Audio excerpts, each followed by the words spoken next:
जी। हाँ जी गुरु जी, राधे राधे जी। बड़ी मुश्किल से नंबर आता मेरा तो अच्छा गुरु जी, पहले तो मेरा ये प्रश्न है, मैं ये पूछना चाहती हूँ आपको, दक्षिणा दान और भिक्षा में क्या कुछ फर्क होता है या एक ही चीज होती है? ये अलग अलग है सब। क्या अलग अलग मतलब? दान जो आप बिना स्वार्थ के देते हैं किसी को, वो दान है। दक्षिणा जैसे आपने पंडित जी को बुलाया और सत्यनारायण भगवान की कथा कराई, तो फिर आपने उनसे कथा सुनी और आपने उनको जो देंगे वो दक्षिणा होगी। तो उनकी मेहनत का जो मेहनताना है, तो वो दान नहीं कहलाएगा? भाई आपके घर कोई मजदूर काम करेगा तो आप उसे उसकी सैलरी देंगे कि नहीं? उसी तरह ब्राह्मण को जो दिया जाता है उसकी मेहनत का मेहनत। जैसे आपने यज्ञ कराया तो यज्ञ कराओगे ब्राह्मणों से, तो ब्राह्मणों को आप दक्षिणा देंगे, ना कि दान, क्योंकि उन्होंने मेहनत की है, आपका कार्य पूरा किया है। पंडित जी ब्याह कराने आते हैं बेटी का ब्याह पढ़ने के लिए रात्रि को, तो वो आप क्या देते हैं? दक्षिणा देते हैं, क्योंकि वो उनकी मेहनत का मेहनताना है। जहाँ आपके लिए किसी ने कोई कार्य नहीं किया और आप परोपकार की भावना से भूखे को भोजन दे रहे हैं, प्यासे को पानी दे रहे हैं, वो तो दान है। लेकिन आप किसी की मेहनत का मेहनताना दे रहे हैं, वो दक्षिणा है। और भिक्षा तो संत लोग लेते हैं, आपके घर आते हैं भिक्षा लेने, आप उन्हें अन्न देते हैं, भोजन कराते हैं, वो भिक्षा है।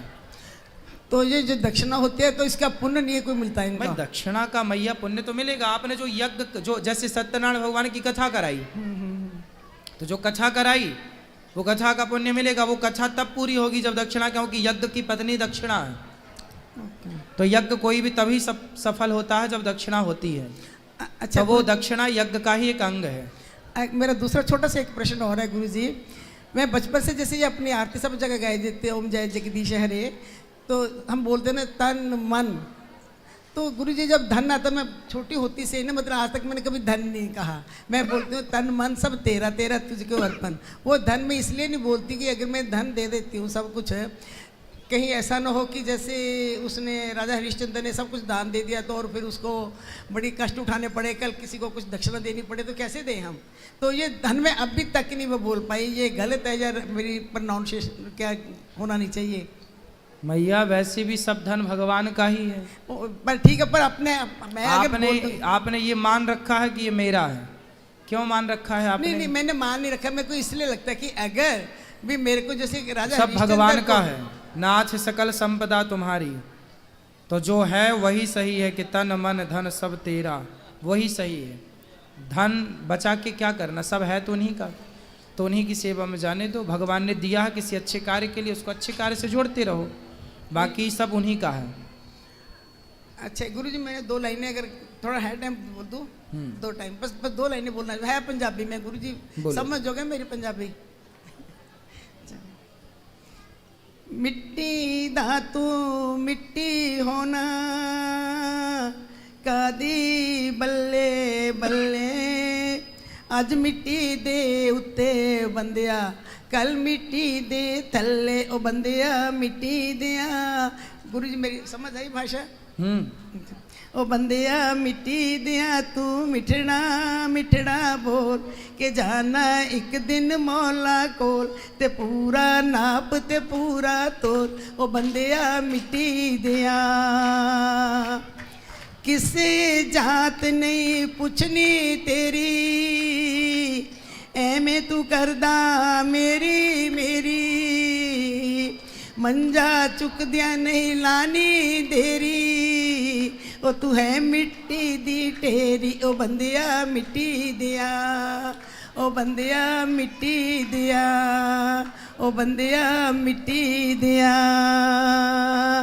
ना कर बंदिया मेरी मेरी, ना मेरी ना तेरी, चार दिनां दा मेला ऐ ते, फिर मिट्टी दी टेरी, ओ बंदिया मिट्टी दिया, ओ बंदिया मिट्टी दिया।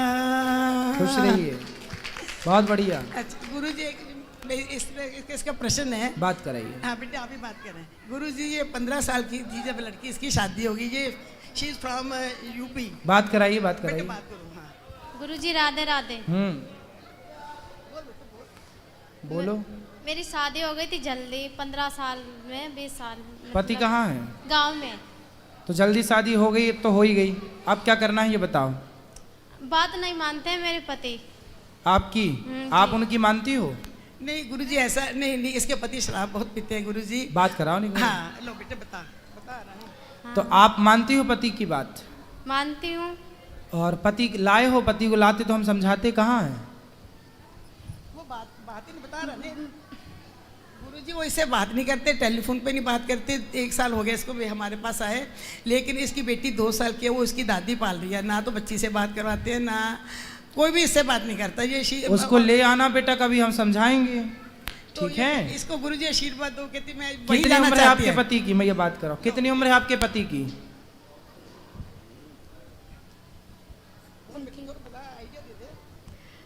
23 साल। और आपकी? मेरी 22। अच्छा, और शादी कब हुई थी? जब वो पति भी फिर आपका उस समय छोटा ही सा रहा होगा? उनका ज़्यादा है उम्र, मतलब 1 साल ज़्यादा है। 4-5 साल ज़्यादा है।